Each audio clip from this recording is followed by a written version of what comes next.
Welcome back to my YouTube channel. ඔන්න ඉතින් ගොඩදාසකට පස්සේ වීඩියෝ එකක් කරන් ආවා. ඉතින් මම මේ ගමන ගියේ vlog එකක් කරන්න කියලා හිතාගෙන නෙමෙයි. ඒ තියෙන වීඩියෝ ටික එකතු කරලා ගොඩදාසකින් වීඩියෝ එකක් දෙන්නත් ඉඳලා වීඩියෝ එකක් දාන්න කියලා හිතුවා. ඉතින් දැන්ටමත් ඔයාලා දන්නේ නැතිනේ අද මම මේ කොහෙද යන්නේ කියලා. ඉතින් අද අපි ගියේ දළදා මාලිගාවට. දළදා මාලිගාවේ ගිහිල්ලා ඔහොම සඳගිරි සෑය බලන්න යනවා කියලා තමයි අපි හිතුවේ. දැන් අපි මේ සඳගිරි සෑය බලන්න යන ගමන් තමයි ඉන්නේ.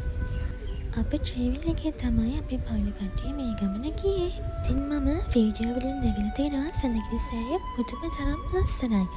ඉතින් අද අපි ගිහින් බලමු වීඩියෝ වල තියෙනවා වගේම ඇත්තටම ලස්සනයිද කියලා. ඉතින් ඔයාලා හන්තාන දන්නානේ. හන්තානේ තමයි සඳගිරි සෑය තියෙන්නේ. ඔන්න දැන් අපි ගොඩක් ළඟිනා තමයි ඉන්නේ. ඉතින් ඔයාලා ට්‍රැවල් එක බයික් එක වගේ යනවා නම් උඩටම යන්නත් පුළුවන්. නැත්නම් බස් එක වගේ යනවා නම් පල්ලෙහෙන් නවත්තලා මීටර 200ක් විතර මෙන්න මේ පාරේ උඩට එන්න ඕනේ. මේ පාර ඇත්තටම පුදුම ලස්සනක් තියෙන්නේ. ඉතින් පාර තියෙනවා උඩට එන්න පඩිපෙළ.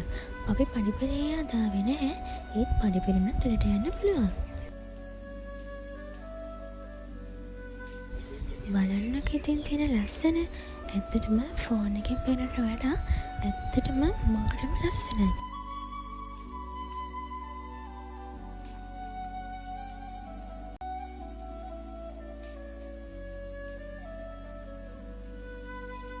ඉතින් අපි උඩටම ආවා. බලන්නක ඉතින් තියෙන ලස්සන කොයිතරම් ලස්සනයිද කියලා ඇත්තටම හරිම හිතට නිදහසක් දැනෙනවා.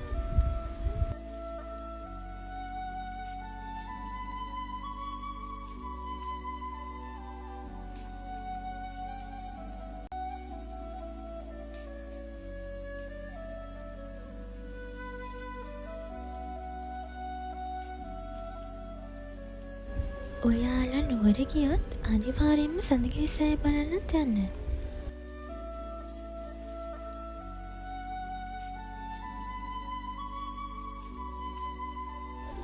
උඩට ආවහම මාරම ලස්සන වීව් එකක් තියෙන්නේ.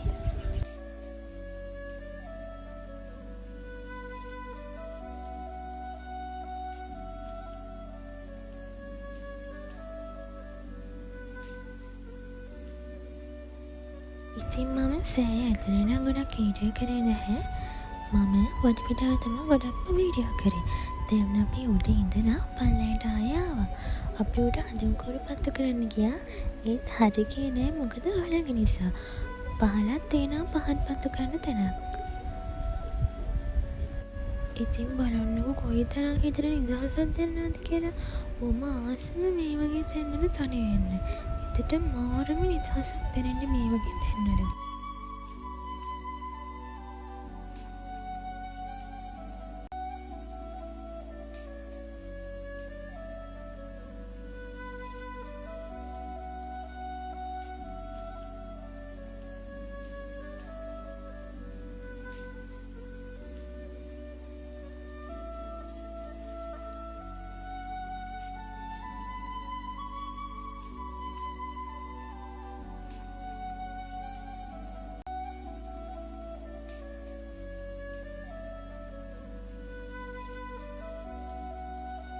ඔන්න ඉතින් අපි සඳගිරි සෑයෙන් පිටත් වෙන තමයි හදන්නේ.